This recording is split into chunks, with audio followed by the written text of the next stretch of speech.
시청자 여러분 안녕하십니까.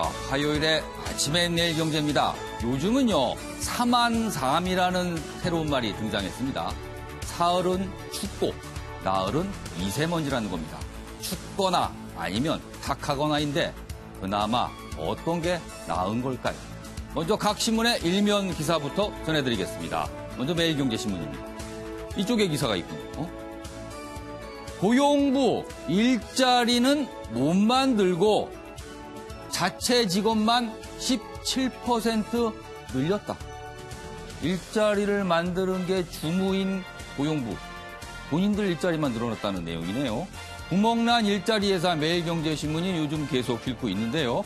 공무원 평균 증가율의 5.5배나 더 많이 늘었다고 합니다. 여기 보시면요. 2016년 말에는 5,800여 명. 그러나 2년이 지난 지금 6,800여 명. 이래서야 되겠습니다. 자, 다음은 중앙일보로 가겠습니다. 최저임금 주 52시간 감속 나섰다. 문재인 대통령의 발언과 정부 정책 기조에 대해서 소개하고 있군요. 문 대통령 첫 확대 경제장관 회의를 어제 열었습니다. 국민의 공감 속에서 추진이 중요하다. 필요한 경우에는 보완 조치를 강구해야 한다. 이렇게 얘기해서 최저임금 주 52시간 정책 감속에 나섰다. 이런 해석이 나오고 있습니다. 이번엔 한겨레 신문으로 가겠습니다. 이쪽에 기사가 있습니다. 또 다른 숙명여고 25곳 더 있었다. 교육부가요, 초중고 최근 4년간 감사 결과를 공개했습니다. 들여다보니까요, 12곳은 시험지가 유출됐고요. 14곳은 학생부 조작이 있었습니다. 이러면 안 되는 건데 큰일입니다. 자, 마지막으로 동아일보 보겠습니다. 김태우 전 청와대 특감 반원입니다. 계속 폭로를 하고 있는데요. 특감 반장이 민간 기업인 감찰을 지시했다. 민간 기업인을. 이에 대해 청와대 해명이 있습니다. 공항철도를 공기업으로 착각한 것이다. 여기서 말한 민간 기업, 공항철도인데요. 공기업인 줄 알았다. 그래서 지시가 이뤄졌다.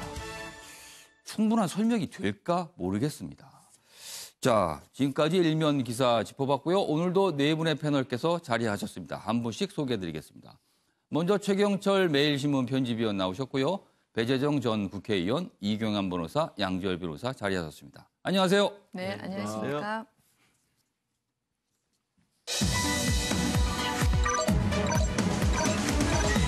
오늘자 신문기사의 핵심을 정리한 아침을 여는 키워드입니다. 첫 번째 키워드, 청와대 불순물 정보가 있다. 그리고요, 2부 자리까지 들고 가나 이런 말을 한 분이 있습니다. 곳곳에 시험지 유출, 마지막으로 어머니의 마지막 말, 이렇게 4개의 키워드로 정리했습니다. 자, 그럼 1시간 동안의 신문 브리핑 본격적으로 출발해 보겠습니다. 첫 번째 내용은요, 청와대 전직 특감 반원 폭로 논란입니다. 첫 번째 기사 보겠습니다. 경향신문이군요. 청와대 규정 벗어난 감찰 논란. 그러나 지시도 활용도 한 적이 없다. 일단 이렇게 해명을 했습니다만 파문은 이어지고 있습니다. 내용 자세히 보죠. 전 특감반원, 전직 총리 아들, 은행장 등 정보 수집했다. 이렇게 주장하고 있습니다. 그러나 청와대는요, 수집돼 묻어온 불순물 정보일 뿐이다. 걸러져서 폐기했다. 그리고 이런 폭로 문제 있다. 수사 의뢰한다. 이렇게 밝히고 있어요. 그리고요, 흑산도 신공항 반대한 전 환경장관 감찰을 지시했다는 또 다른 폭로도 이어지고 있습니다. 자, 지금 이 사태 과연 어떻게 봐야 될지 일단 청와대의 해명이 있습니다. 영상으로 보고 이어가도록 하죠. 김 수사관의 작성한 검증되지 않은 첩보 보고는 특감반 데스크, 특감반장, 반부패 비서관 등 3단계의 검증 절차를 거쳐 업무 범위에 해당하지 않거나 그 내용의 신빙성이 인정되지 않는 경우 폐기됩니다. 그 점을 잘 알면서도 김 수사관이 허위 주장을 하고 있는 것입니다. 오늘 법무부에 추가로 징계 요청서를 발송했습니다. 나아가 대상자의 행위는 징계 사유일 뿐만 아니라 형사처벌 대상이므로 법적 조치도 강구하겠습니다. 네. 최영철 편집이요? 네. 자, 전직 특감반원의 폭로는 연일 이어지고 있고요. 청와대의 반박도 강도가 세지고 있습니다. 미꾸라지라는 표현이 등장했다가 어제는 불순물이라는 표현도 또 등장을 했습니다. 굉장히 강도가 셉니다. 지금 이 상황은 어떻게 보세요?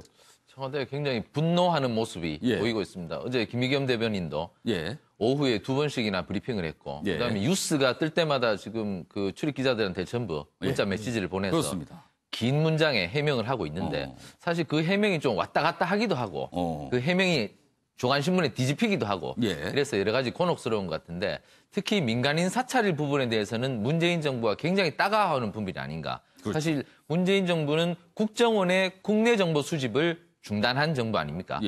그마저도 굉장한 결단을 한 정부인데 그런데 청와대에서는 국정원의 정보는 그렇게 막아놓고 청와대는 특감반원을 동원해서 민간인에 대한 사찰을 계속 진행했다는 것은 굉장히 의아스럽기도 하고요. 그렇습니다. 사실 그것이 국정수행의 일환이라고 청와대는 밝히고 있지만 그것이 왜 국정수행의 일환인지에 대해서 많은 국민들이 의아해하고 있습니다. 특히 가상화폐를 갖고 있는 사람들에 대해서 그 사람들이 왜 가지고 있는지 얼마만큼 가지고 있는지를 청와대가 알아야 된다는 것은 정말 납득하기 어려운 부분이 아닌가. 남의 주머니에 돈 10,000원짜리 2장이 있는지 5장이 있는가를 청와대가 굳이 알아야 하는가. 그것을 갖고 정책을 만들어야 하는지 굉장히 의문이 가고요. 이 부분에 대해서 청와대가 좀 더 명확한 해명을 내놓고 거기에 대해서 국민들께 진실하게 소명할 필요가 있다고 생각합니다.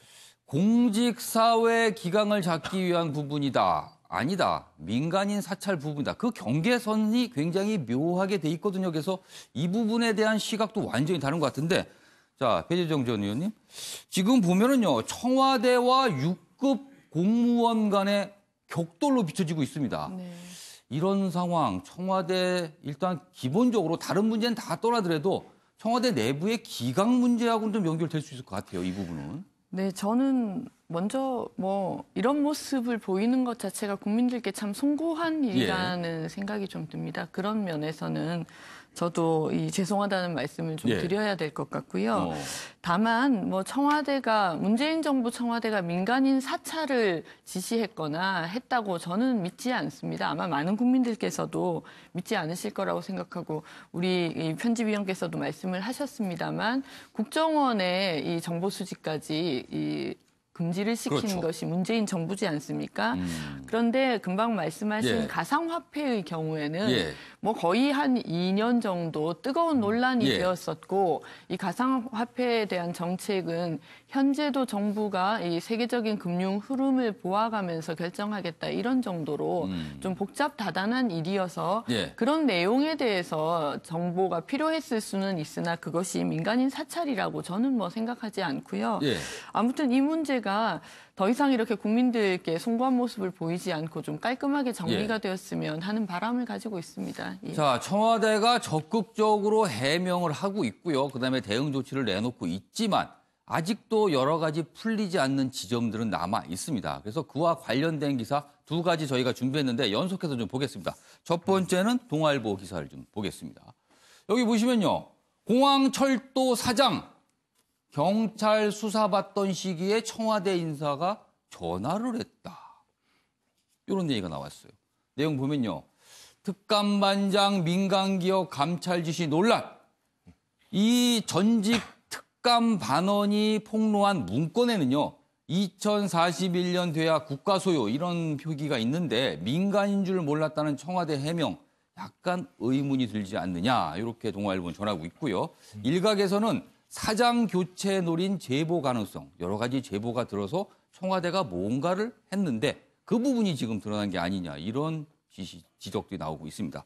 자, 또 다른 기사도 있는데요. 이 부분 역시 아직 명쾌하게 해명이 되지 않고 있는 것 같습니다. 그 내용 보겠습니다. 조선일보입니다. 무혐의 됐다던 우윤군 1,000만 원 취업 청탁 의혹과 관련된 돈이죠. 수사는 없었다 이렇게 돼 있습니다. 청와대 불이건 처리된 사건이라며 김태우 주장 허위다 이렇게 얘기를 했었는데요. 알고 보니까 검찰 쪽에서는요. 부동산 업자 진정서만 내고 고소장을 내지 않아 정식 수사는 하지 않았다 이렇게 됐습니다. 그렇다면 청와대 설명이 좀 뭔가 사실과는 거리가 있었던 거거든요. 그래서 이런 내용들이 자꾸 나오면서 청와대가 지금 뭔가 속 시원하게 설명을 하지 못하는 거 아니냐 이런 지적 받고 있습니다. 자, 이규환 변호사, 예. 지금 상황을 어떻게 좀 보고 계세요? 예. 지금 어느 쪽이 불법인지가 지금 불명확한데요. 예. 일단 사실관계 확정이 중요합니다. 예. 청와대의 민간인 사찰이 불법인지, 예. 혹은 김태우 전 검찰 수사관의 예. 폭로가 불법인지 이 두 예. 개가 쟁점이지 않습니까? 예. 서로 상관관계가 있는 것인데요. 예. 청와대의 민간인 사찰 불법 여부는 일단 민간인 대통령의 일반적인 업무 행정상 민간인에 대한 조사는 가능하다 저는 봅니다. 예. 그렇지만 그 정도와 의도가 다르다고 생각하거든요. 그 정도와 의도가 만약에 민간인의 개인 영역에 대해서 침범을 한다고 하게 되면 그건 민간인 동향 파악이 아닙니다. 그 민간인 사찰로 넘어가게 될 가능성이 높아지는 거고요. 예. 그렇다면 청와대가 불법일 가능성이 있다. 민간인을 대상이라고 해서 무조건 불법은 아니지만 민간인을 대상으로 했을 경우에는 예. 분명히 그 정도와 고의성, 그 의도가 중요하다. 예. 그걸 넘어서서 의도가 민간인 영역에 대해서 침범하려고 하는 의도로 예. 그 정도가 넘어선다면 그때는 사찰로 갈 가능성이 높다. 이렇게 보게 되는 것이고요. 예. 그 김태우 수사관의 예. 불법성 여부에 대해서는 가장 중요한 부분은 예. 허위냐 아니냐 가장 중요합니다. 어. 이 김태우 수사관이 고의로 예. 알고 있으면서 허위인 줄 알고 있으면서 예. 폭로를 했다. 이럴 경우에는 불법성을 벗어나기 힘듭니다. 예. 그런데 만약 예를 들어서 사실을 있는 그대로 발표했을 때 어. 그때는 공무상 기밀 누설 사실이다 하더라도 예. 공무상 기밀 누설에 해당될 수 있거든요. 그때는 자기가 이걸 밝히게 된 이유 자체를 따져봐야 되는데 예. 어떤 그렇게 인식하는 그렇게 이야기하는 데 어떤 참작할 만한 사유가 있어서 오로지 공공의 이익만 위해서 했을 경우에는 예. 합법으로 갈 가능성도 있게 되는 것이죠. 예. 그래서 이 두 가지 관점에서 과연 어느 쪽이 즉 어느 것이 사실로 밝혀지느냐 혹은 어느 쪽에서 불법 사찰이냐 이런 부분에 대해서 그 결과가 달라질 거라고 보여집니다.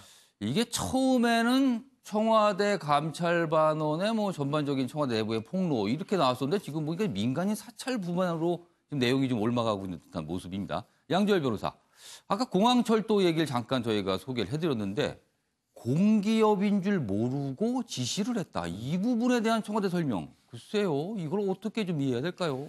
일단 철도공사의 자회사죠. 그러니까 예. 공사의 실제로 자회사인 겁니다. 그러니까 예. 공기업의 자회사인 거죠. 예. 그런 부분에 오해의 소진이 있었고 예. 실제로 아까 적시하신 부분에 예. 그 문제의 소지가 왜 오해를 했었는지가 사실 이 김 수사관이 작성했다는 문건에도 들어있어요. 무슨 얘기냐면 예. 말씀하신 것처럼 2041년에 국가에 소유할 발언인데 그전에는 국가 감독이 미치지 않는 것이다라는 얘기가 이 김태우 수사관의 보고서에 들어가 있는 겁니다. 그러니까 처음에 조사를 했을 때는 예. 그 사실을 모르고 있었던 거잖아요. 그걸 적시하면서 지금으로서는 적절한 조치를 취하기가 어렵다는 내용까지 들어가 있거든요. 그러니까 이게 비리 의혹이 많이 들어오는데 예. 현재는 민간적 의견이니까 정부가 어떻게 할 수 있는 부분이 없구나를 보고서 받아보고 알았다는 거 아니겠습니까? 그러니까 그런 부분도 있지만 예. 한편으로는 청와대에서 이렇게 논란이 있는데 예. 말씀하신 것처럼 지금 6급 수사관이 예. 무슨 콧대라처럼 청와대를 끌고 가는 모습처럼 보이잖아요. 그러니까 청와대가 왠지 매일 뭔가 끌려가는 느낌이 분명히 뭔가 있습니다, 선제적으로 지금 이 사람의 예. 태도는 분명히 이런 겁니다. 예. 분명히 자신의 개인 비위가 명백해 보이는 걸로 이 문제가 설어졌어요. 본인은 이게 인사 보복이라고 주장을 하지만 예. 15개월 전에 정권 내부의 인사에 예, 대해서 예. 불리한 문서를 올렸다고 해서 15개월 뒤에 인사 보복을 하는 그런 보복 조치가 어디 있습니까? 그러니까 자신의 개인 비리의 문제를 어떻게 보면은 물타기 하는 것을 보일 수 있는 측면이 있는데 예. 그렇다고 한다면 이 사람이 그동안 해왔던 일들을 좀 청와대에서 복귀를 해봐서 먼저 선제적으로 문제가 있는 부분을 국민에게 딱 해명을 해야 되는데 왜 이 사람에게 이렇게 끌려가는 모습을 보이는지 그게 좀 안타깝습니다, 사실은. 최영철 편집은 이제 몇 분께 좀 질문 더 드릴게요. 최영철 편집. 사실은 이번 사안을 보면요. 그동안의 청와대 특감반의 정보 수집 관행이 그대로 이어진 게 아닌가 이런 생각을 줄 수가 없습니다. 그러니까 민간인 관련된 내용 부분도 수집을 하고 공직 관련된 내용도 수집하고 이런 관행이 근절이 안 되고 지금까지 쭉 이어져 와서 이런 사태가 불거진 게 아닐까 이런 생각도 듭니다. 좀.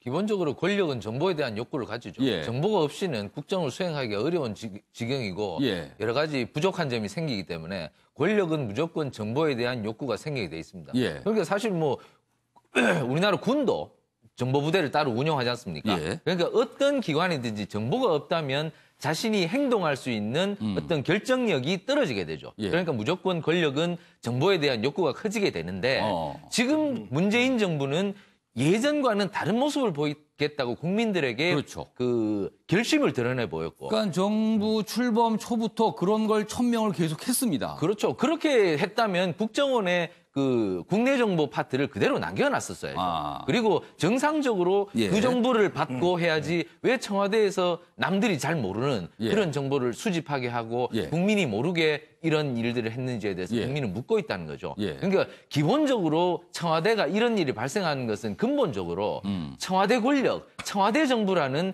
중앙집중적인 그러니까 제왕적 청와대가 계속되고 있기 때문에 이러한 유혹에 자꾸 빠지는 그러니까 겁니다. 거의 모든 정보 역시 청와대로 모인다. 그렇죠. 그러니까 청와대가 제왕적 대통령, 제왕적 청와대에 대한 유혹을 버리지 못하고 예. 그 부분에 대해서 짐을 내려놓지 않으면 예. 이것은 다음 정부, 그 다음 정부도 계속될 겁니다. 그러니까 지금 국회에서도 권력구조 개편에 대한 원포인트 개혁 얘기도 나오고 있습니다만 예. 이 부분에 대한 수술이 시급하고 급선무이고 이러한 부분에 대한 수술이 없이는 예. 다음 정부도 무조건 권력에 대한 예. 그 또한 정보에 대한 욕구가 커질 수밖에 없다는 거죠. 알겠습니다. 이규환 변호사, 예, 짧게 시간 드리겠습니다. 예, 예. 뭐 반론하실 게 있으신가 본데? 예, 예. 예. 그 불순물이라고 표현하는데요. 예. 청와대가 왜 불순물에 표현했을까? 예. 그거를 생각을 해봤습니다. 예. 불순물이란 말은 순수하지 않은 물건 뭐 이런 뜻 그렇죠. 같은데요. 순수하지 않다는 뜻은 자신들의 지시가 없음에도 불구하고 조사 결과가 올라왔다. 이런 의미로 해석이 되거든요. 그렇지 않겠습니까? 예. 자기들은 지시를 하지 않았는데도 불구하고 자기들이 의도치 않은 것들이 들어왔다. 이런 식으로 해석이 되는데 과연 지시하지 않았는가? 명시적 지시만 지시인가? 지금은 예. 사실관계 밝혀져야 될 부분은 예. 이 수사관은 명시적인 지시가 이인걸 특별 감찰반장한테 있었다는 이야기고요. 예. 그런데 명시적인 지시가 없었다 하더라도 예. 그동안의 간행을 그대로 봐왔다면 그것을 예. 수집해가지고 그 어떤 참고 자료 봐왔다면 예. 그건 무의식 지시라도 볼 수가 있는 것이고 예, 예. 그렇다면 그건 불순물 왜 청와대가 명확하게 지시가 없었다고 말을 못하는가? 왜 겨우 불순물이라고 표현하는가? 이렇다고 본다면 예. 명시적인 부분도 있었겠지만 예. 적어도 묵시적 지시는 있었지 않았느냐? 즉 관행적으로 봐왔던 건 있었지 않았느냐? 이렇게밖에 볼 수가 없게 되는 것이죠. 저기 청와대 예, 상가들이 양지열 변호사. 있었어요. 뭐냐면 예. 김태우 사관이 이제 지난 정부에서부터 문제 일을 해왔었습니까? 그렇습니다. 그래서 관행이었는지 잘못이었는지 모르는데 그런 식으로 보고가 올라와서 예. 앞으로 그런 식으로 하지 말라는 지시를 했다는 얘기는 있었습니다. 김의겸 대변인 얘기입니다. 아무튼 이 논란 매일 자고 일어나면 조금씩 뭔가 새롭게 나오고 청와대는 매일 수차례 해명을 반복되고 있습니다. 이게 어디까지 갈까요? 자, 이번에는 정치권 소식으로 좀 넘어가 볼 텐데요. 지금 바른미래당 상황, 글쎄요. 여러 가지 조짐일까요? 아니면 해프닝일까요? 그 내용 좀 보겠습니다. 여기 국민일보 기사입니다. 한국당 가면서 정보위원장 자리도 가져가겠다는 이학재 바른미래당 의원. 지금 정보위원장입니다. 바른미래당이 어렵게 따낸 자리, 정보위원장 자리입니다. 그러자 손학규 대표 2부 자리까지 들고 가나? 그건 놓고 가야지. 가는 건 자유인데 2부 자리는 두고 가라. 여기서 말한 2부 자리는 정보위원장 자리를 말하겠죠. 잠복해 있던 당내 갈등 다시 표출되는 것 아니냐. 이런 내용들이 나오고 있습니다. 자, 여기서 관련 영상 보고요. 내용 이어가도록 하겠습니다. 뭐 절이 신호변은 중이 떠나는 거지 뭐. 근데 절에서 덮으라고 준 이부 자리까지 들고 가는 거는 법에 없죠. 그런데 뭐 나이 든 사람 설득한다고 될 일도 아니고 앞으로는 당이 포용도 해야 되겠지만 기강을 잡아야 될 것은 잡아야 된다 이렇게 생각을 합니다. 앞으로 당의 기강을 잡는 일에 새로운 마음으로 결의를 다지겠습니다. 자, 여기 관련 기사 하나 더 준비했는데 교양신문입니다. 보고 좀 우리 패널분들 의견 좀 들어보겠습니다. 선거제 개편보다 보수 개편 눈독. 이 눈독의 주체는 바로 자유한국당인 것 같습니다. 기사상으로는. 자, 반성문은 쓰고 돌아가나 이렇게 얘기한 거는 하태경 바른미래당 최고위원이 이학재 의원을 겨냥해 이렇게 얘기했습니다. 가긴 가시는데 반성문은 쓰고 가십니까? 내용 보죠. 이학재 오늘 한국당 복당 바른정당 출신 도미노 탈당설이 나돌고 있습니다. 그리고요. 12월 임시국회 제대로 굴러가겠나? 한국당의 관심은 선거제 개편이 아닌 보수 개편 아니냐? 이런 시각이 있다고 경향신문이 전하고 있습니다. 자, 먼저 배재정 전 의원님. 직접 소속 정당의 일은 아니지만 정치권에서 이런 탈당과 복당 자주 반복되고 있지 않습니까? 이 상황. 근데 정보위원장 자리를 맡고 있는 국회의원이 당을 바꿨을 때 그 상임위원장 자리를 과연 어떻게 해야 되냐? 어떻게 해야 된다고 보십니까? 저는 개인적으로는 예. 이제 이학재 의원께서는 이전에 뭐 탈당하신 분들도 상임위원장 들고 가지 않았냐. 예. 그러니까 나도 관행상 별 문제가 없다. 이렇게 말씀하시는 것 같은데 제 개인적인 견해는 좀 다릅니다. 사실 이 상임위원장 배분이라는 건 정당들 사이에서 엄청나게 치열하게 다투어서 그 한 자리라도 더 확보하기 위해서 노력하는 것이 상임위원장 자리인데요. 예. 그 관행적으로 아무리 들고 갔다고 하더라도 앞으로도 그럼 계속해서 이런 식으로 탈당과 복당 뭐 이런 것들을 반복하면서 예. 상임위원장 자리까지 가지고 갈 것이냐. 저는 이 부분은 좀 달라져야 된다는 게 개인적인 생각이어서 좀 아쉬운 부분이라고 좀 그럼 생각이 손학규 들고요. 대표의 말대로 이부 자리는 두고 가야 된다. 그것까지 들고 가면 어떻게 하냐 이런 쪽의 아니 의견이 실제로 있네요. 뭐 꼭 상임위원장 자리뿐만 아니고 비례대표의 경우도 마찬가지입니다. 비례대표가 탈당을 하거나 하면은 사실 이제 국회의원 자리를 그렇죠. 국회의원 자리가 유지하기가 내놓게 어려운데 그래서 정당에서 비례대표가 나갈 경우에 출당을 시켜줄 것인가? 출당을 하게 되면 유지를 하거든요. 그렇죠. 쫓아내면은 자리가 그렇죠. 유지되지만 본인이 나가면 벗어야 됩니다. 네, 실제로 저희 민주당에서는 뭐 그런 경우가 생겼을 때 출당을 시켜준 경험이 있는데 타당의 경우 그러지 않는 부분들이 있어서 저는 이 부분은 좀 정치적인 어떤 도의상 판단을 해야 되는 게 아닌가 이런 생각이 좀 듭니다. 이경환 변호사께는요, 뭐 정보위원장 자리 아마 글쎄요 지금 분위기로 그냥 들고 갈 것 같습니다. 그거를 뭐 딱히 막을 방법은 없다 그러네요. 당에서 물론 확보한 자리지만 일단 그 부분은 논외로 하고요. 이학재 의원의 경우는 탈당을 했다가 바른미래당에서 활동을 했다가 오늘 예정대로라면 한국당으로 다시 돌아가는 겁니다. 이거 어떻게 보세요? 뭐 정치인은 정당을 옮기는 것이 바람직하지는 않습니다. 그런데 그건 현실이라고 봅니다. 왜냐하면 너무나 사례가 많을 뿐만 아니라 자기의 신념에 따라서 바뀌어진다고 생각을 하는 것이거든요. 과연 그게 자유로울 수 있는 정치인이 있을 수 있을까? 저는 거의 없다고 봅니다. 근데 문제는 신념이 좀 너무 짧은 기간 내에 바뀐다는 거 아닐까요? 그래서 그 신념에 대한 평가는 있을 수는 있습니다. 그 신념이 과연 신념이 아니라 이해관계에 따라서 달라지는 신념이라면 그거는 신념이라 볼 수가 없게 되는 것이죠. 거기에 대한 것은 정치인에 대한 평가가 국민이 반드시 할 것이라고 보고 그 표로 심판이 이루어지는데 만약에 신념에 대해서 일관성이 있다면 정당을 바뀌는 부분들은 바람직하진 않지만 현실일 수밖에 없다라고밖에 얘기를 할 수가 없는 게 되는 것이고요. 그다음 정보위원장 자리 관련해서도 뭐 만약에 손학규 대표가 우리 당 대표였다면 손학규 이학재 위원장이 가져왔을 때 똑같은 이야기를 할 것인가? 이부 자리 냅두고 와라. 그런 이야기 절대 안 했을 거란 이야기죠. 그럼 그때는 반대로 이부 자리 갖고 와라. 갖고 오는 게 당연하다고 이야기를 했을 것이라는 이야기죠. 무슨 이야기냐면 손학규 대표 과거에 민주당 대표였을 때 연동형 비례대표제 이런 방구도 이야기 안 했습니다. 그런데 필요하니까 지금 미래당의 대표로서 단식까지 한 거 아니겠습니까? 그렇다고 본다면 지금도 과거에 국민의당에서 정보위원장이 아니라 상임위원장 그대로 가져갈 때는 아무 소리 안 하다가 지금 가져가니까 이부 자리 놓고 가라. 과거에 이부 자리 가져갈 때는 아무 소리 안 하다가 지금 놓고 가라. 말이 일구연이 되는 것이죠.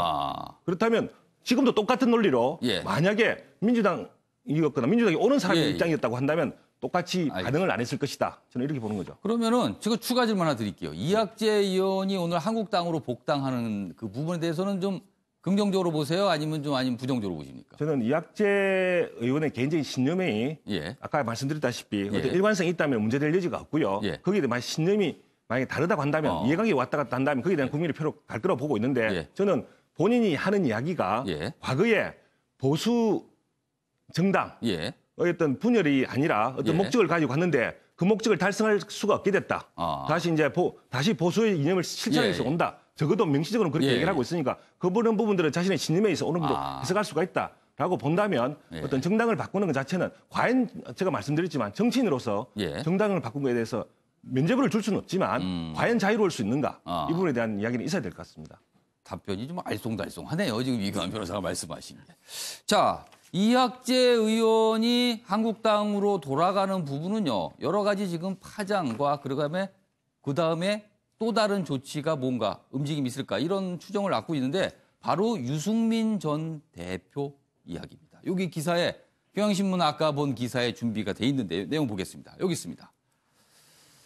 유승민 전 대표 등 바른미래당에 있는 나머지 의원들은 시기가 문제일 뿐 탈당이 유력시된다.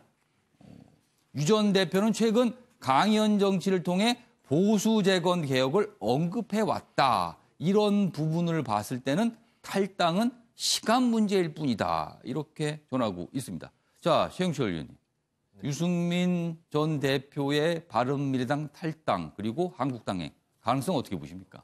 저는 뭐 100% 가까이 바른미래당에서 나간다. 오. 나가는데 예. 시기는 지금 이학재 의원이 오늘 이제 예. 복당을 하지만 시기는 아마 좀 걸릴 것이다. 오. 금방은 안 간다. 오. 왜냐하면 지금 바로 가기에는 예. 여러 가지 명분이 좀 약합니다. 명분을 쌓고 갈 겁니다. 오. 왜냐하면 유승민 대표는 궁극적인 목적이 당권도 아니고 대권이거든요. 그렇죠. 그러니까 대권에 가기 위해서 자기가 되도록이면 적은 상처를 입고 대권까지 가야 되거든요. 그러니까 예. 지금 바로 간다는 것은 예. 철새 논쟁 뭐 이런 데도 휘말릴 수가 있고 예. 어쨌든 시간을 벌면서 강연 정치를 통해서 예. 좀 더 자신의 몸집도 키우고 그다음에 지금까지 자신이 입었던 상처도 좀 보듬고 이러한 시간을 두고 몸집을 좀 키워서 한국당으로 갈 것이다. 예. 그리고 그 한국당이 뭐 반드시 또 존속을 한다는 그것도 없는 거예요. 어차피 내년 2월에 전당대회가 어떻게 예. 될지도 모르는 거고 예. 또 이합 집산이 어떻게 되는지 예. 모르기 때문에 어쨌든 시간을 좀 갖고 유승민 대표는 자기의 대권 플랜을 위해서 움직일 것이지 예. 지금 뭐 복당이 중요한 것은 아니거든요. 어쨌든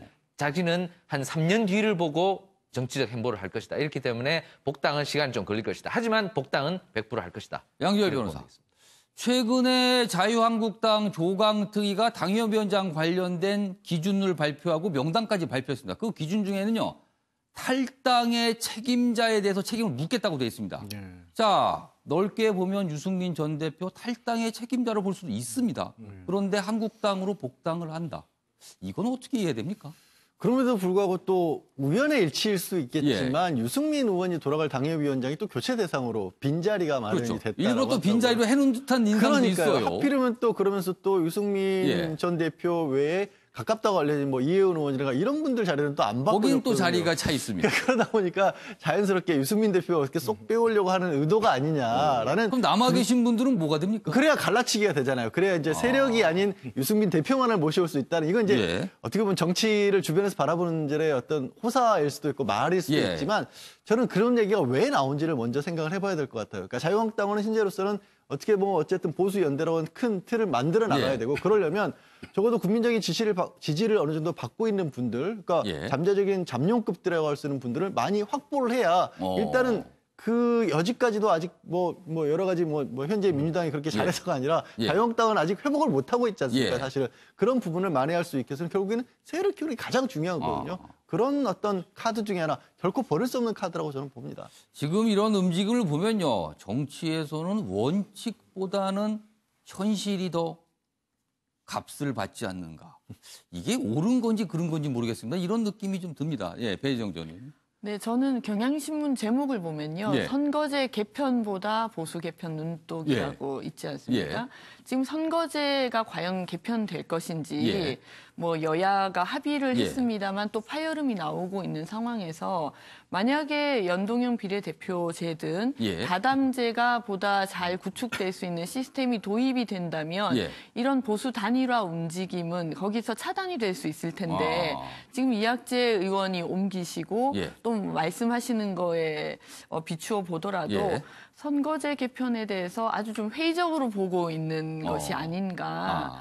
그런 생각이 좀 들면서요. 그래서 선거제 개편보다는 보수 개편에 좀 더 관심이 있다. 네, 뭐 손학규 대표도 그러시고 이정미 대표도 사실 단식까지 해서 합의문을 만들어내시는데 기여를 하셨는데 아마 지금 많이 이 입도 쓰고 과연 이게 어떻게 굴러갈 것인지 걱정이 될 것 같습니다.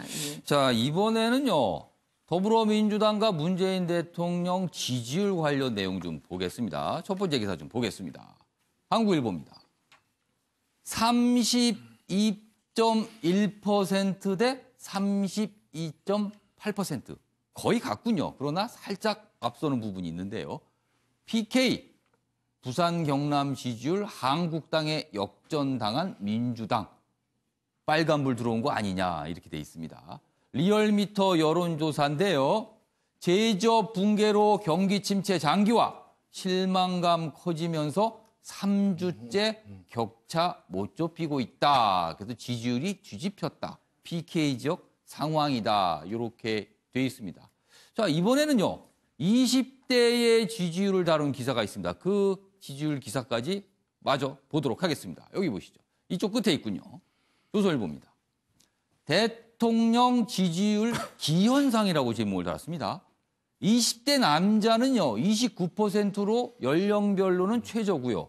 반면에 20대 여성은요. 63%로 최고입니다. 연령별 지지율에서는.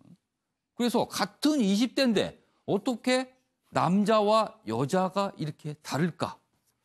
대체 복무제 등 영향, 남성 지지자들 이탈하는 것 아니냐 이런 분석이 나오고 있습니다. 먼저 최영철 편집위원, 이 내용부터 좀 보죠. 20대 남성과 20대 여성의 문재인 대통령 지지율이 이렇게 달라지는 모습, 이거는 어떻게 이해를 해야 될까요? 문재인 대통령께서 좀 얼굴도 좀 핸섬하시고 예. 좀 호리호리하시고 여러 가지 좀 외모적으로 굉장히 좀 괜찮은 분이죠. 여성들에게 좀 호감을 갈 수 있는 그렇죠. 상당히 이 말씀이신가요? 예, 정치인으로서는 굉장히 호감이 가는 그 외모를 갖고 있는 분입니다. 지지율 얘기를 하시다가 또 외모 얘기하니까 아니 어쨌든 이 분위기가 확 정치인은 달라지는데요. 외모도 굉장히 중요하거든요. 예. 그러니까 제가 그 대통령께서 어디든지 가시는 모습을 보면 예. 그 여성들의 그 아주 호감도가 굉장히 높아요. 그런 것들을 봤을 때 사실 정치인은 외모가 굉장히 중요하고 어쨌든 그 부분에서 어필을 할 수 있는 것도 정치인의 장점입니다. 그러면 반대로 남성들의 호감도는 낮다 이 소리인가요? 아니, 남성들의 호감도는 예전에 높았죠. 20대 남자들이 예. 그 대통령을 좋아했었죠. 문재인 예. 대통령 야당 시절부터. 예. 하지만 지금 최근에 몇몇 정책들 예. 그러니까 좀 여성들에 대한 권위를 좀 올려주고 여성들에 대한 여러 가지 좀 그 인센티브를 많이 주고 예. 이런 부분들이 필요하다는 부분을 여러 가지 정책적으로 강조를 하셨고 예. 그다음에 그 대체복무제 이런 예. 부분들은 20대 남자들 특히 그 병역을 필요한 그다음에 병역을 해야 할 20대 남자들이 보기에 너무 좀 진보적인 성향의 정책들이 아닌가 이런 부분들을 좀 가질 생각들은 있겠죠. 그런 부분에서 좀 저런 지지율이 벌어진 것 같고 예. 하지만 여론조사라는 것이 모든 사람들의 지지율을 측정할 수는 없는 것이기 그렇죠. 때문에 일단 뭐 피상적으로는 저렇다 하더라도 저것이 반드시 20대 남자와 20대 여자들의 그 지지율을 정확하게 측정하는 것은 아니기 때문에 예. 어쨌든 대통령이 앞으로 20대든 30대든 예. 지지율을 골고루 지키기 위해서는 어쨌든 경제정책 부분에서 성공적인 그 어떤 결과물을 내놔야지 그 지지율 공공행진을 계속할 수 있을 것이라 저는 그렇게 예상하고 있습니다. 배재정 전 의원님, 지금 PK 부산 경남 지지율이 지금 민주당 입장에서는 굉장히 좀 빨간불이다. 네. PK 쪽에서 굉장히 총선 때도 선전했고 지방선거도 선전했었는데 그래서 이른바 동진 정책 뭐 이렇게 얘기도 나왔었는데 지금 지지율상으로는 좀 빨간불다 이런 분석입니다 지금. 네, 저도 뭐 부산에서 활동하고 있는 예. 정치인의 한 사람으로서 무겁게 받아들입니다. 어. 그리고 이 기사에도 있습니다만 예. 저희가 지난 8일 선출직 공직자 대회를 부산시당에서 한 바가 있는데요. 예. 거기서도 공통적으로 저희가 지방 권력을 사실상 뭐 수십 년 만에 예. 민주당이 가져왔는데 우리 부산 시민들 뭐 그리고 각 지역의 주민들의 실망을 예. 받지 않도록 더 최선을 다하고 열심히 하자 이렇게 계기를 좀 많이 다지는 예. 그런 시간이 되었습니다. 지금 현재 보이는 이런 뭐 지지율 역전이라는 부분들이 아프기는 합니다만 다시 한번 뭐 신발끈을 조여매고 예. 열심히 해야 되는 그런 시기라는 판단이 좀 들고 있습니다. 알겠습니다. 자, 이번에는요, 제 뒤쪽 화면 좀 봐주십니다. 사진 저희가 몇 장 준비했는데 좀 차례대로 보도록 하겠습니다. 첫 번째 사진. 북한 사진이군요. 김정은 위원장이 있고요. 이 사진은 어제입니다. 간부 대동하고 김정일 7주기를 참배하는 모습인데 이 사진의 특징이 좀 몇 가지 있습니다. 일단 첫 번째 특징은 요 동그라미 원이 쳐져 있는 인물 최룡해 당 부위원장입니다. 실세죠. 넘버 2라고도 불립니다. 그런데 최근에 미국에서 인권 문제와 관련해 제재 대상으로 올린 인물인데 이 참배에 바로 옆에 서서 참배를 하고 있어요. 그렇다면 이거는 북한에서 누구 옆에 서 있는가 그리고 위치가 어딘가 굉장히 중요한데 최고 권력자 옆에 위치했다는 부분에서 굉장히 주목을 끌고요. 또 한 가지 현상은요. 이 전체 화면을 좀 봐주시죠. 보면은 참배한 사람들의 복장이요. 과거에는 군복을 입은 복장이 굉장히 많았습니다. 그러나 올해는 다 양복 차림입니다. 군복이 안 보입니다. 자, 그래서 군 그리고 당 뭐 여러 가지 해석이 가능할 것 같습니다. 자, 이경환 변호사. 예. 두 가지 제가 설명해 들었는데 좀 어떻게 이해하고 계세요? 예, 뭐 군복을 안 입고 저렇게 예. 정장을 차림하는 것은 예. 제가 보건대는 김정은 위원장이 예. 추구하고 있는 정상 국가화의 저는 일부라고 봅니다. 어. 저와 같이 이제 사진으로 나오고 예. 저와 같이 광고를 하는 것 자체가 자신들은 지금 정상 국가로 가고 있고 오히려 어떻게 보면 내심으로는 예. 정상 국가다라고 강력하게 주장하는 것일 수도 있고요. 다만 문제는 지금 최용해가 저렇게 옆에 같이 있는 것인데 그렇죠. 지금 최용해는 어떤 미국의 제재 대상으로 지금 올라갔지 않았습니까? 그래서 미국을 향한 어떤 메시지인가요? 미국에 대한 향한 메시지 저는 분명히 있다고 봅니다. 지금 왜냐하면 지금 교착 상태가 지금 길어지고 예. 있는데요. 비핵화 문제하고 제재 완화 문제하고 두 개를 미국은 비핵화에 필요한 어떤 핵리스트를 예. 제공하라든지 어떤 구체적인 조치를 취하라. 아니다. 북한 입장에서는 김정은 위원장 입장에서는 미국이 제재 완화라든지 어떤 단초를 제시해야 된다. 이런 상태에서 지금 그 교착이 계속 이루어지고 있는데요. 과연 이 상태 그대로 갈 것인가? 저는 그렇게 보지는 않습니다. 어떤 주변적인 것 가지고 계속 어떤 서로의 변화를 추구하겠지만 지금 주변적인 것은 계속적인 이야기가 이루어지고 있지만 그렇다 하더라도 본질적인 것을 요구하는 단계가 어느 시점이 되면 나올 거라고 보여지는데 과연 누가 먼저 요구할 것이고 누가 먼저 굴복할 것인가? 이 부분에 대한 관전 포인트인데 제가 보기에는 지금 저 최용해를 옆에 세웠다라는 것들도 어떻게 보면 김정은 위원장이 나는 강하게 싸울 것이다 라는 의사표시이기 때문에 과연 저 부분에 대해서 트럼프 대통령이 어떻게 볼지 그 부분은 앞으로 관전 포인트가 될 것 같습니다. 이 사진 한 장에 담긴 의미, 북한이 우리는 정상국가다. 그리고 미국과는 끝까지 한번 해보겠다. 이 두 가지 의미가 담긴 걸로 지금 이경환 변호사께서 해석을 해주셨습니다. 자, 이번엔 다음 사진 보도록 하겠습니다. 여기 보시면요. 미스 유니버스 첫 성전환 출전자. 미스 유니버스 대회가 진행됐는데 스페인 대표가 이른바 트랜스젠더라고 합니다. 그래서 지금 굉장히 외신 통해서 화제가 되고 있는데요. 이 내용 좀 자세히 알아보겠습니다. 박진아 아나운서가 전하는 이슈톡 들어보겠습니다. 네, 올해 2018 올해 미스 유니버스의 왕관은 필리핀의 카트리오나 그레이가 차지했습니다. 제67회 미스 유니버스 선발대회가 현지 시각 17일 태국 방콕에서 열렸는데요. 1위는 필리핀 출신의 카트리오나 그레이입니다. 그레이는 필리핀의 TV 프로그램 진행자이자 가수 겸 모델로 활동하고 있는데요. 올해 미스 유니버스 필리핀 대회와 2016년 미스 월드 타이틀을 보유하고 있습니다. 그레이는 마닐라 슬랭가의 소외계층 아동을 가르치면서 모든 일에 감사하고 어려움 속에서도 아름다움을 찾는 법을 배우는 게 가장 큰 교훈이었다고 밝혔는데요. 또 필리핀이 마약과 유혈 전쟁을 치르는 것과 관련해서 마리화나의 합법화에 대한 질문이 나오자 의료용으로는 찬성하지만 레저용엔 반대한다라는 의견을 피력했습니다. 네, 앞에 보신 것처럼 올해 미스 유니버스 대회에는 트랜스젠더 여성이 출전해 눈길을 끌었습니다. 이 대회가 개최되고 66년 만에 처음 있는 일인데요. 스페인 출신의 안젤리나 폰세입니다.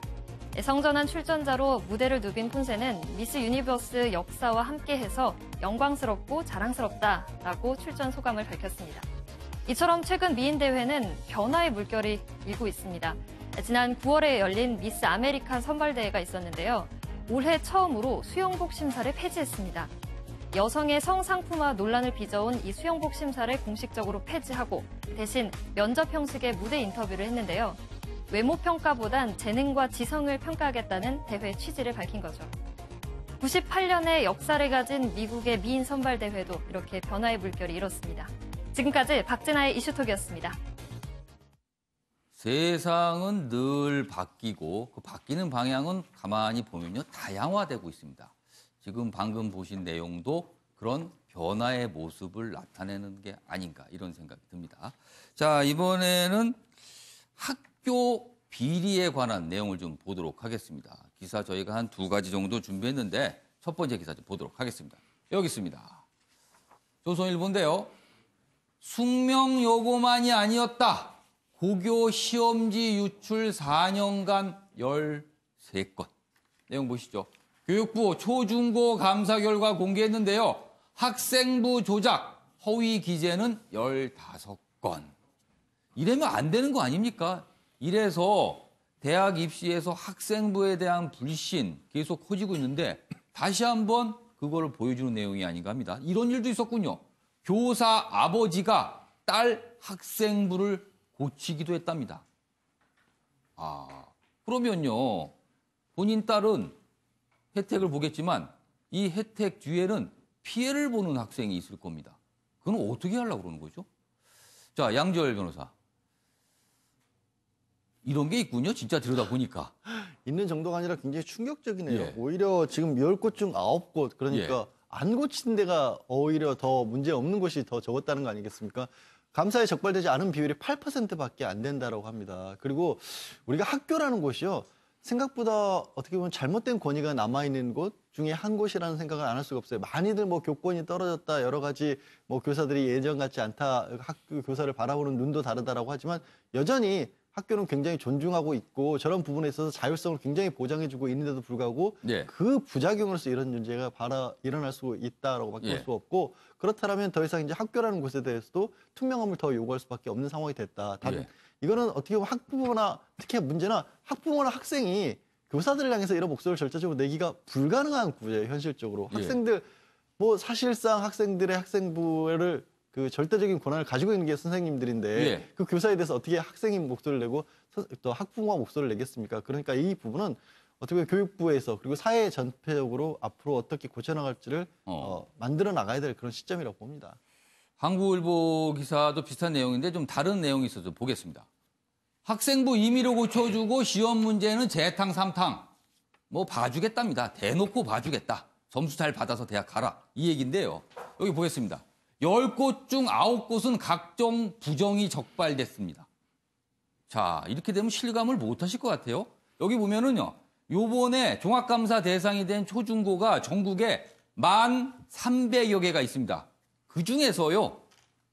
거의 대부분 10곳 중 9곳 이런 비율로 문제가 발생했답니다. 크고 작은 문제. 그렇다면요. 완전하게 깨끗하게 운영되는 학교가 거의 없다는 얘기가 됩니다. 자, 최영철 편집위원님. 우리 학교 어쩌다 이렇게까지 된 겁니까?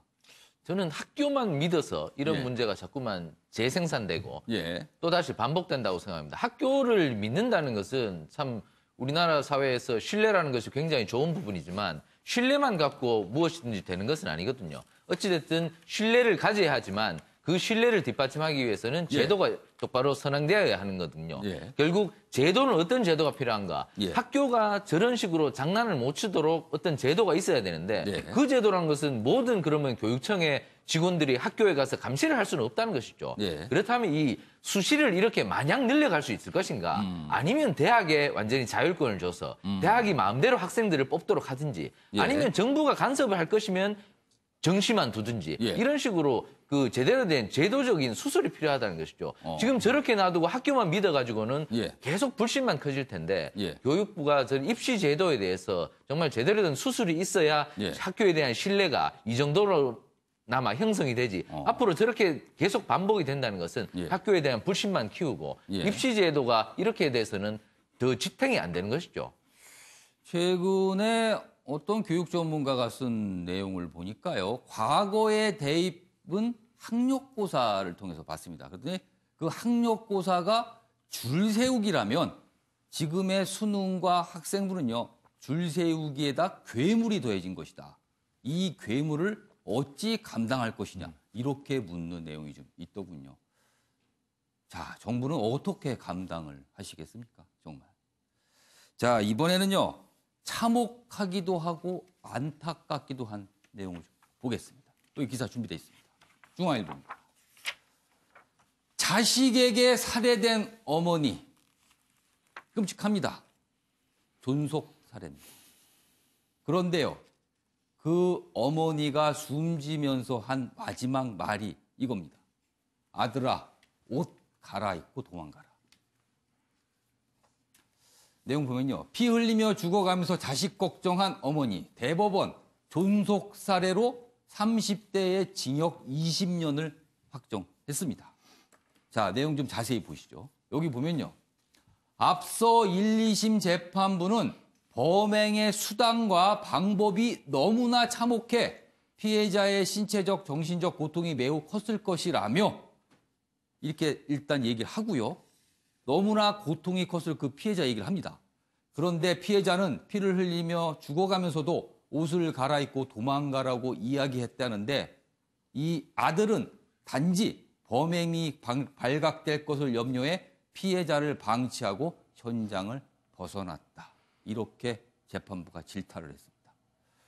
이경환 변호사. 예.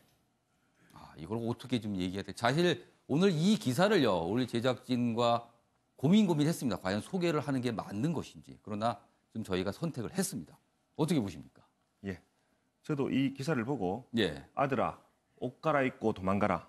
이 헤드라인 봤을 때는 예. 정말 아들 이 말 듣고 반성을 해서 예. 바로 자수하고 그것 때문에 아마 양형이 20년밖에 안 됐을 것이다. 저는 이렇게 판단했습니다. 근데 나중에 재판부가 오히려 20년을 때린 이유가 오히려 중형이라고 얘기를 하면서 피해자를 방치하고 결국은 죽음에 이르게 했다. 이렇게 됐다는 거죠. 진짜 슬픕니다. 과거에는 부모의 자식에 대한 예. 강압적인 어떤 교육 예. 이런 부분들이 문제가 많이 되고 예. 해서 이제 많이 다양성을 가지면서 자식들의 어떤 권리 뭐 이런 것들이 평등성 이런 것들이 예. 보완돼 왔는데 이제는 다시 과연 자식들에 대한 교육이 제대로 되고 있는지 이 부분에 대한 고민을 해야 될 것 같습니다. 과거는 충효 교육이라고 이야기를 하면서 예. 그 국민 윤리 교육이 그러니까 국가에 순응하는 국민 이런 걸 키워냈기 때문에 문제가 많았다라고 예. 이야기를 해왔는데 그렇다면 그 반대로 지금 하는 교육들이 예. 과연 부모에게 이런 윤리적인 비윤리성을 강조하는 것이 예. 강조했다기보다 비윤리성으로 이끌어가는 교육이 과연 바른 교육인가? 그럼 이것을 어떻게 이제 다시 흐름을 바꿔야 되는가? 과거의 잘못을 반성을 하고 또 지금의 현재를 다시 바꾸는 그것이 과연 가능한가? 이 부분에 대한 근본적인 질문을 던져야 될 것 같습니다. 이제는. 양지열 변호사. 이번 사안이 징역 20년으로 확정됐습니다. 이 내용에 대해서 반응이요. 너무 약한 거 아니냐 이런 반응이 있어요. 20년으로 나오게 된 그 배경은 뭡니까? 보통 일반적인 살해범이 이제 법정형으로 따지면 예. 5년이건 존속살해 같은 경우 7년형으로 높고요. 예. 요즘에 최근에 과거보다는 그래도 이제 살해 행위에 대해서 예. 좀 법원의 양형 기준 같은 것이 강화돼서 평균적으로 한 15년, 16년 정도 지금 예. 나옵니다. 그러다 보니까 이제 여러 가지 사정, 조금 전에 범행 수법도 그랬고 또 어머님을 때린 잔혹한 예. 범죄라는 것도 고려를 해서 20년이라는 형이 내려졌기 때문에 예. 사실 저는 이제 일반적인 수준에 맞췄다라고 보여요. 다만 이제 일반적인 살인 사건. 그러니까 일반적인 존속살인 사건에 어느 정도 맞추. 그러니까 존속살인 사건이라는 게 이제 표현이 좀 모순된 게 일반적일 수는 없지 않습니까? 그렇죠. 그러니까 존속살인이 있다라면 이 정도가 보통 내려진다는 말씀인데. 통상적인 형이다. 그런데도 불구하고 이제 내용을 접하시는 분들은 예. 정말 글자 그대로 이래서 우리나라가 사형제에 다시 부활해야 되는 게 아니라는 이 반응 중에 보면은 무기징역 상형은 왜 있는 거냐 뭐 이런 반응도 있어요. 그런 어떤 감정적인 예. 부분에 들어갈 수밖에 없는데 다만 범행이 잔인하지만 어떻게 보면 좀 그보다 더 잔인한 것들 제가 아침부터 더 잔인한 말씀을 못 드리겠는데 예, 예. 그런 어떤 계획적이고 어떻게 보면 더 아주 끔찍하고 이런 어떤 것들보다는 예. 비교로 우발적이었고 또 이제 수단 자체도 이제 처음부터 그런 어떤 계획을 했다거나 아니면 뭐 그 예. 이후에 어떤 범행을 자신의 은폐하기위해서 어떤 했다 그런 것들은 빠졌거든요. 우발성이 좀 있었다. 예, 그렇기 때문에 이 정도에서 아마 법원에서 결정을 한 것으로 보입니다. 참 아침부터 이런 기사를 소개해드린 거 아까 제가 말씀드린 참 우리 제작진이 고민이 많았습니다만 그래도 알릴 건 알려야 되는 생각에 저희가 좀 다뤄봤습니다. 자, 이번에는 경제 관련 기사로 좀 넘어가 보겠습니다. 여기 내용 있습니다. 동아일보입니다. 34조 기업 공공투자 유도 경제정책 궤도 수정 이렇게 돼 있습니다. 여기 내용이 좀 자세히 더 있군요. 문재인 대통령 최저임금, 근로단축 등 국민 공감 속 추진할 필요가 있다라고 하면서 속도 조절을 시사했고요. 이런 상황에서 정부는요. 민간기업 모든 공공시설 투자 허용, 차 소비세 감면 내년 6월까지 연장 등등등 경제정책 기조에 대해서 설명을 했습니다. 자, 그럼 여기서요. 관련 영상 보고 내용 이어가도록 하겠습니다. 성장률은 금년과 유사한 2.6% 내지는 2.7%로 목표하고 월 취업자 수 증감은 금년도 10만 명보다 훨씬 늘어난 15만 명대 수준으로 최저임금 인상, 노동시간 단축과 같은 새로운 경제정책은 경제사회의 수용성과 이해관계자의 입장을 조화롭게 고려해 필요한 경우 보완 조치도 함께 강구해야 할 것입니다.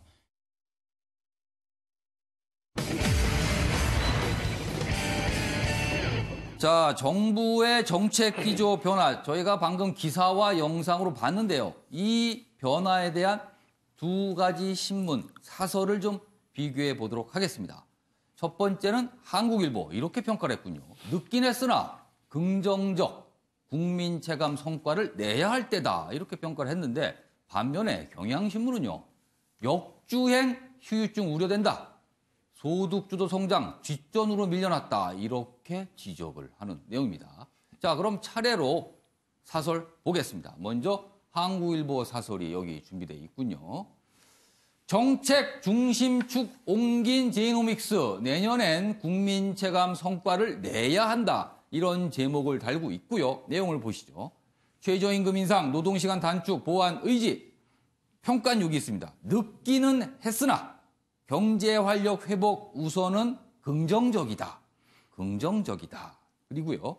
소득 3만 달러 달성, 새 도약의 원년이 돼야 한다.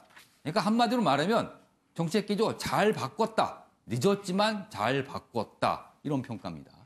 자, 다음 사설 보도록 하겠습니다. 이번엔 경향신문 사설인데요. 경제정책, 대기업, 토목 중심 성장 전략으로 선회하나. 일단 제목부터 지적을 좀 하고 있습니다. 내용 자세히 보시죠. 여기 있습니다. 정부가 대규모 투자 수출 지원 규제 완화 같은 대기업 토목 중심의 성장 정책을 들고 나온 것은 고육책이라고 할 수 있지만 이런 역주행은 휴유증을 남긴다. 역주행이라고 표현했네요. 아까 한국일보는 긍정적인데 경향신문은 역주행하는 거라 그랬습니다. 그리고 정부가 경제 활력을 외치는 와중에 소득주도 성장은 뒷전으로 밀리는 분위기다. 이렇게 얘기했습니다.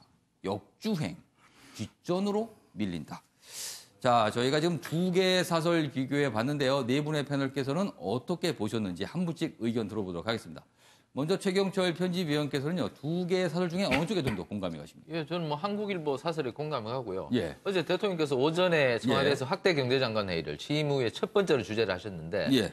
그 회의가 이제 시작되고 그 기사 관련 자료 엠바고가 풀리자마자 예. 언론들이 일제히 예. 대통령께서 이제 바뀌었다. 예. 이제 소득 수조 성장, 그렇죠. 그다음에 뭐 그 근로시간 단축 이런 예. 부분들에 대해서 좀 예전엔 고집을 부리셨는데 예. 이번에 이제 국민들께서 원하시면 예. 이 부분에 대해서 수정도 가능하다. 그래서 오늘 아침 신문엔 대부분이 이제 소득주도 성장에서 투자주도 성장으로 이제 대통령께서 생각을 바꿨다는 것을 일제 헤드라인으로 대부분 내걸었는데 예. 권력자들은 사실 생각을 이렇게 하거든요. 권력자들은 내가 원하는 것을 바로 국민들이 원할 것이다.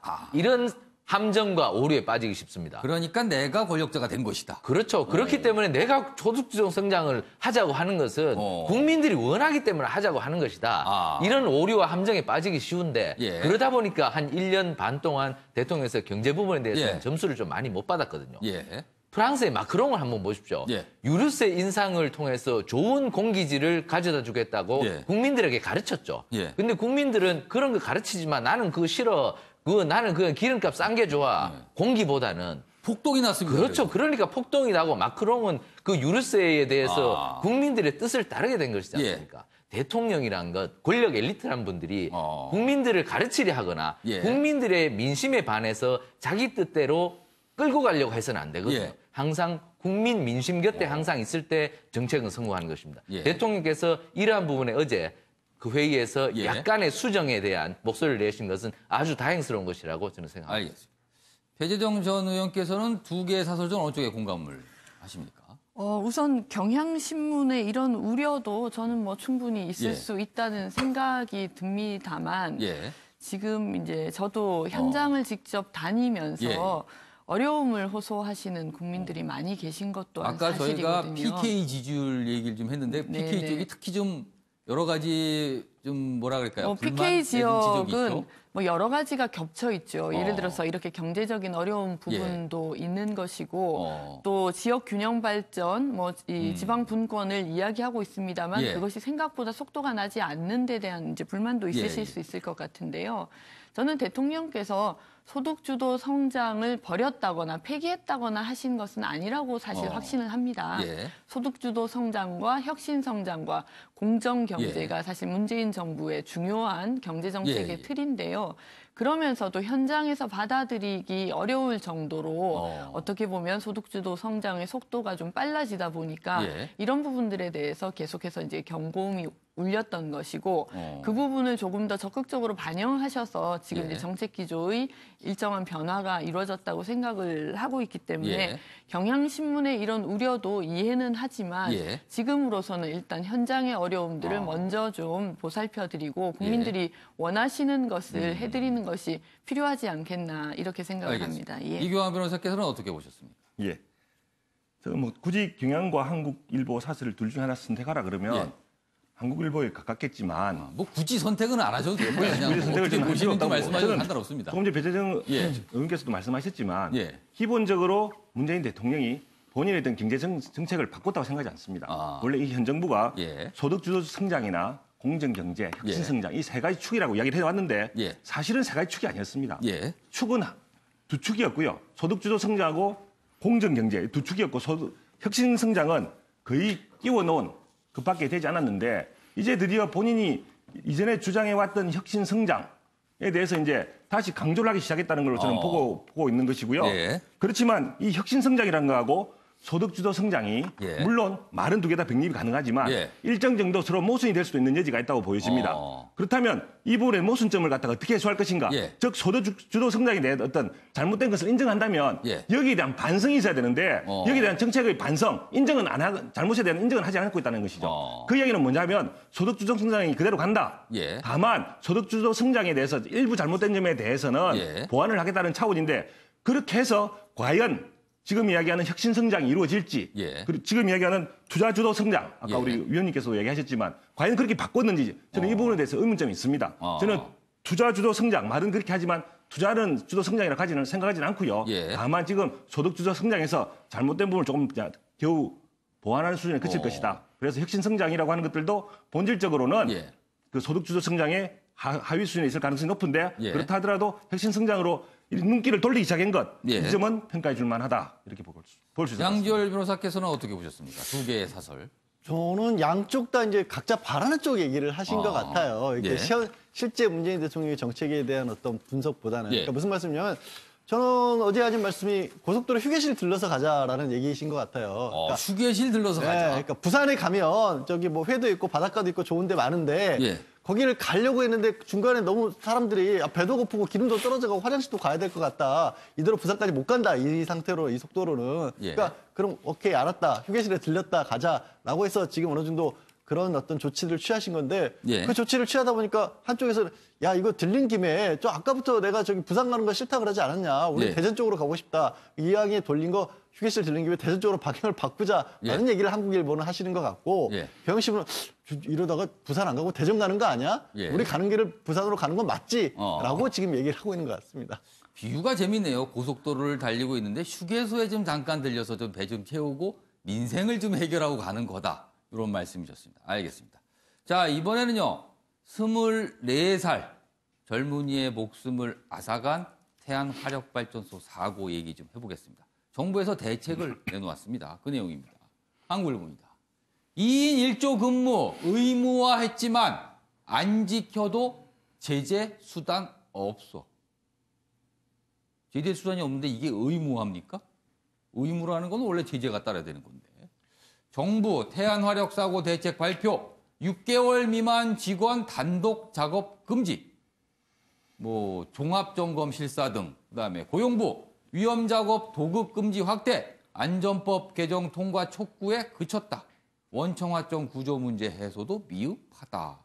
일단 정부가 뭔가를 내놨는데요. 소잃고 외양간 조치 그런 비판 나오고 있고 이 정도로 되겠느냐라는 지적도 나오고 있습니다. 그럼 여기서요. 어제 정부의 발표 내용 영상으로 보고 이어가도록 하겠습니다.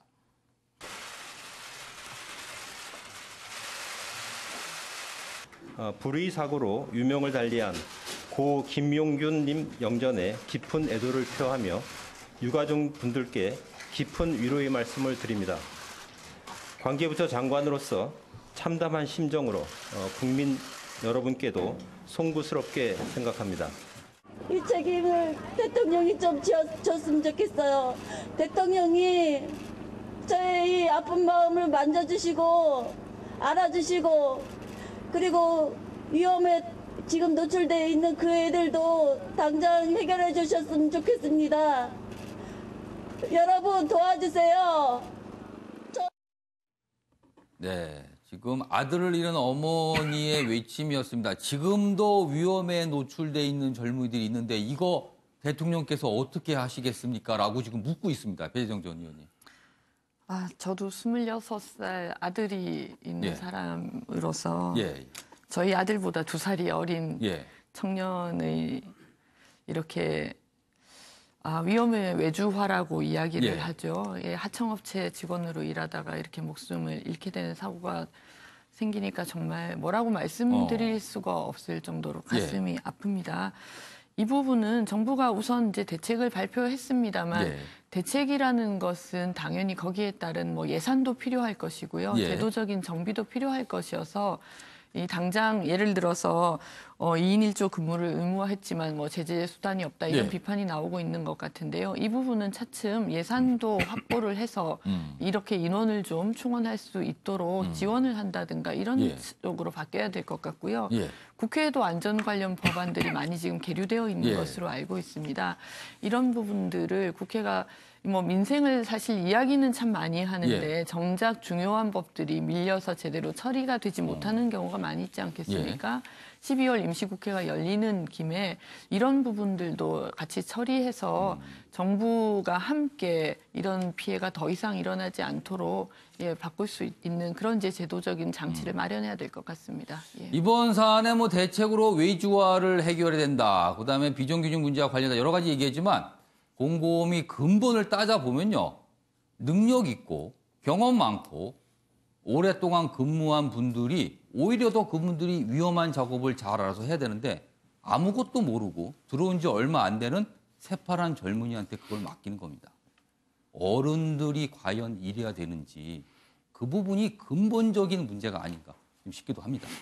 자, 이번에도 좀 고민을 해봐야 될 문제입니다. 우리의 운동선수들 왜 이런 상황에 자꾸 처해야 되는 걸까요? 그 얘기 좀 해보겠습니다. 경향신문입니다. 조재범 쇼트트랙 코치 어릴 때부터 상습 폭행했다. 이렇게 됐습니다. 쇼트트랙 선수죠. 심석희 선수가 법정에서 증언을 했습니다. 하키채로 맞아 손가락 골절. 올림픽 때 올해죠. 2월 달에. 얼마 전입니다. 올림픽 때 너무 맞아서 뇌진탕 증세도 있었답니다. 이러다 죽겠구나 생각할 정도였답니다. 재판부에 강력 처벌을 고소했습니다. 자, 이광환 변호사. 예. 운동선수는 보호돼야 됩니다. 예. 그리고 그게 경기력에 직결됩니다. 그런데 이러다 죽겠구나라는 생각이 들 정도로 코치로부터 맞았다. 예. 이게 있을 수 있는 일입니까? 진짜 안타깝게도 있어서는 안 되는 일인데 예. 과거에는 체육계가 예. 이런 일들이 많이 있었던 것 같습니다. 예. 사실은 당연히 형사처벌가 그때도 법은 형사처벌하는 법이었고요. 예. 그런데 관행적으로 경기력을 올리기 위해서 변호인 이야기는 심석희의 기량을 끌어올리기 위해서 이런 변명을 한다는 자체가 아니 외국에서는 경기력을 끌기 위해서 뭐 약물을 복용했다는 얘기는 들어봤지만 맞아서 경기력이 끌는다는 건 무슨 소리입니까? 예. 맞아서 경기력이 올라간다는 논리도 이상하지만 예. 문제는 맞아서 경기력이 올라갈 리가 없는 거거든요. 예. 근데 과거에는 그렇게 해왔던 행태가 이런 일을 겪으면서 변화되어 올 거라고 저는 보여지고요. 예. 향후에는 이런 일도 잘 없겠지만 어쨌든 지금 보면 강도가 하키채로 맞아서 손가락 골절했고 이래도 죽겠구나라는 정도까지 갔다면 아니 쇼트트랙 선수인데 하키채는 어디서 난 겁니까? 이분이 근데 보통 저렇게 법정 증언을 갈 때는 예. 이 피고인 입장, 즉 이 코치 입장에서는 본인 이 사건을 부인하고 있다는 것인데 예. 공소사실 인정하지 않고 있다는 거거든요. 공소사실 인정하면 대부분 정의로 저리 나가서 증언하지 않습니다. 예. 지금 강력하게 이 부분에 대해서 부인하고 있다는 것인데. 그렇죠. 지금 뭐 엄연히 지금 재판 중입니다. 예. 지금은. 그럼 저는 어느 부분을 부인하는지 잘 모르겠어요. 예. 전체 때리 사실 자체를 아예 인정하지 않는 것인지, 예. 때리 사실 중에 강도를 인정하지 않는 것인지, 하지 않는 것인지 좀 의심스럽지만 예. 어쨌든 만약에 본인이 때린 게 맞다면 예. 그 부분에 대해서 반성을 하고 인정을 했다면 예. 이와 같이 엄벌에 처한다. 이 정도의 증언은 안 나왔을 것이다. 예. 라고 저는 보게 되는 것이죠. 양지열 변호사. 지금도 혹시요 운동선수 중에서 이런 비슷한 상황에 처해 있는 선수들이 있을 수 있습니다. 그분들 같은 경우 지금 어떤 조치를 좀 해야 됩니까? 일단 그 분들이 예. 어떤 사회 영향을 마찬가지지만은 나왔을 때 밖으로 이걸 공개를 했었을 때 본인에게 불이익을 받을지 않고도 이 문제가 개선될 수 있다는 부분을 우리 체육회와 정부, 법원 관계자들이 그걸 보여줘야 돼요. 그러니까 이게 안 없어지는 이유는 뭐냐면 예. 저도 뭐 20년 가까이 전에 잠깐 스포츠 담당 기자도 하고 그랬습니다만 그때는 프로 선수들도 맡고 그랬었거든요. 현실적으로. 그러니까 그게 20년이 지난 지금도 일부 영역이지만 남아있거든요. 근데 그 부분들이 없어졌던 거는 야 이런 식으로 해서 아까 말씀하신 것처럼 경기 나아진 거 하나도 없더라. 이래봐서 성적 올려봐야 아무 의미 없더라. 아이스하키채요. 아이스하키채가 전형적으로 선수들 폭행할 때 쓰이는 겁니다. 저게 때리기 딱 좋거든요. 무게도 좋고. 그래서 예전부터 쓰이던 흉기예요. 일종의. 저 흉기라고 말씀을 드리고 싶은데 예. 그게 20년 전에도 있고 지금도 얘기가 되는데 안 없어진 이유는 비교적 사람들의 관심이 덜한 분야, 예. 인상 분야, 뭐 프로처럼 오픈돼 있지 않은 영역 이런 영역이기 때문에 이런 건 남아있을 여지가 크기 때문에 말씀드린 것처럼 용기를 가지고 밖으로 드러냈을 때도 예. 불이익을 받지 않고 앞으로 선수 생활을 할 수 있고 더 국민들이 지지 보낸다는 거를 환경을 만들어줘야 어린 선수들이 이런 일 더 이상 안 겪죠. 알겠습니다. 자, 이번엔 마지막 기사가 되겠습니다. 여기 보시죠. 매일경제 기사입니다. 로봇이 중국 요리를 볶고 튀기고 어떤 맛일까 사람들로 북적북적하답니다. 중국 텐진의 무인 레스토랑이 오픈을 했는데요. 레시피에 따라 4분이면 요리가 끝난답니다. 그리고 자율주행 서빙 로봇이 서빙도 한다고 그러네요. 세상이 바뀌고 있군요. 오늘은 겨울치고는 포근한 날씨지만 수도권을 포함한 중서부 지역에서 미세먼지가 짙겠습니다. 낮 최고 기온은 4에서 11도로 예상됩니다. 아침의 매일경제 여기서 마치겠습니다. 내일 아침 8시에 다시 뵙겠습니다.